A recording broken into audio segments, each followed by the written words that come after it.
এই দলটাতে 27 থেকে 28টার মতন হাতি আছে।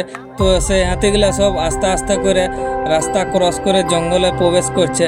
সঙ্গে ছোট ছোট বাচ্চাও আছে। তো সেই ছোট বাচ্চা হাতিগুলোকে রাস্তা পার করানোর জন্য মা হাতিগুলো তাদের দুদিক থেকে ঘিরে রেখেছে, কেউ সামনের দিক থেকে, কেউ পেছনে, আবার কেউ দু সাইড থেকে। একটা অদৃশ্য নিরাপত্তার দেয়াল তৈরি করে তারা এগিয়ে যাচ্ছে।